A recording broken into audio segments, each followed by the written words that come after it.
when you start to really reevaluate how you're using your time, then you can start to use your time more effectively. Get your daily dose of motivation on the Motivational Moments with Michelle podcast.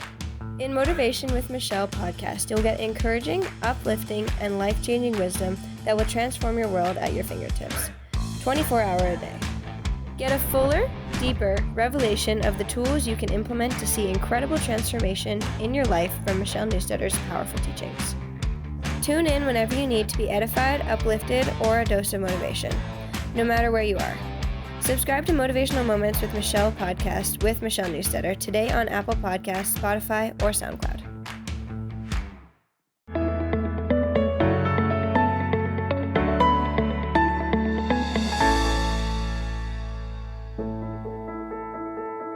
Hello there, and welcome to this Wednesday Word of Wisdom. Today, I just want to talk to you about something that seems to impact all of us. There are just so many times where I look at myself and I just think, I'm so lazy. And yet, I don't think that we recognize that laziness is just a human trait. Like all human beings, we're all naturally lazy at heart. And so sometimes I think we need to actually think about how can we go about combating that natural instinct inside of us to just be lazy. See, at one point of time or another, probably all of us have struggled, right? We've all struggled with being lazy, with potentially procrastinating. So I guess we almost need to define that, right? What's the difference? What's the difference between being lazy and procrastinating? Well, so first things first, we tend to try to use those terms interchangeably. But even though they kind of feel like they're similar, they're actually quite different. And one of the key differences between procrastination and laziness is that procrastination tends to involve making a more active decision to do something other than whatever is the necessary task that we're supposed to be doing, right? So like if you are supposed to sit down to your computer, you're supposed to, get your taxes filed or something like that. And you decide, oh, you know what? I'm going to clean my entire house first. You're procrastinating. That's not necessarily laziness, right? So sometimes procrastinating looks really productive on the front end because you know what? You're going to enjoy the results of having a beautifully nice, clean house. But that was not what you needed to do, right? You needed to get your taxes done. Now, the other side of the coin, right, is laziness. And laziness is kind of just like a generalized avoidance where we don't want to make any decisions. We don't want to do any activity at all.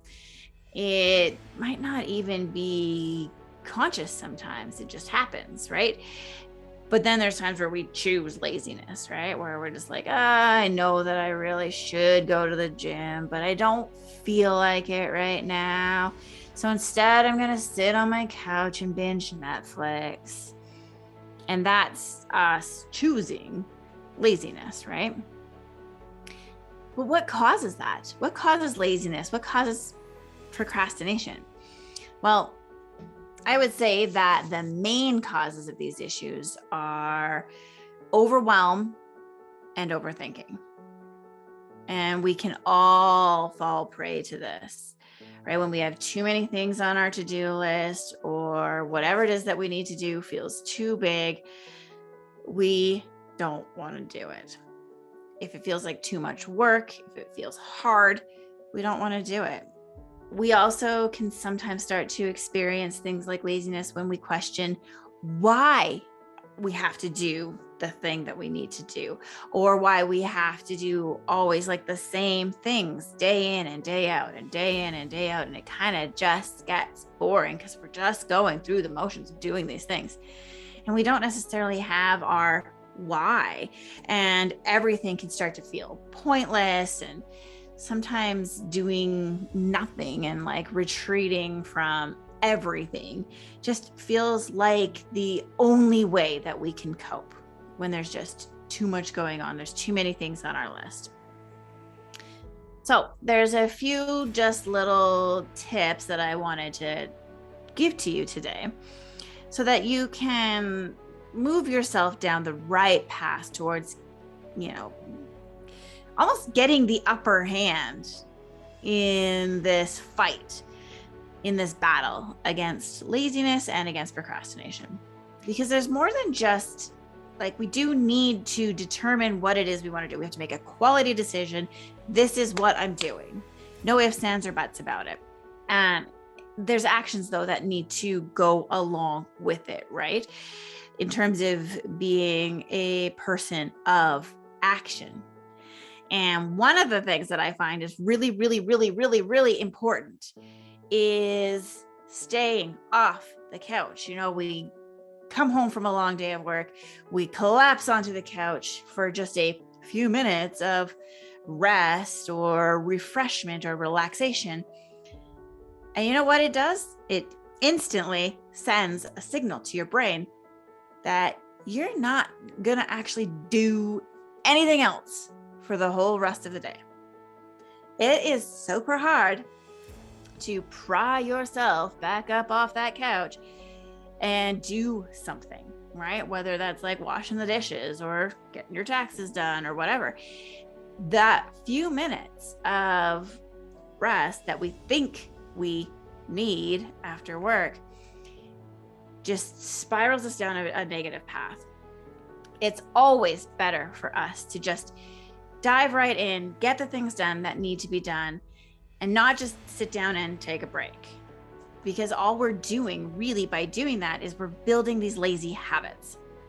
The next thing that we need to do is shift away from the list into more of like one thing at a time.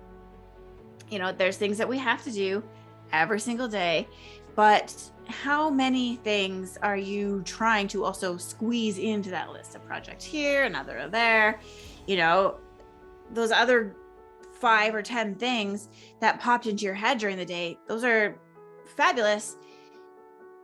But then by the end of the day, none of them got finished, right? So now when you come back tomorrow, your list is longer than it was when you started. And now it's more things. So this is going to start to trigger that sense of overwhelm, right? If we can get away from thinking you have to work on all the things every day, all the time, all at once, then we're going to set ourselves up for better success. When we think that we have to get all this stuff done and we need to do it all right now, overwhelm is going to set in. And then we're not going to wind up doing anything at all. And, like tasks that are half done do not leave us feeling satisfied and fulfilled and accomplished at the end of the day.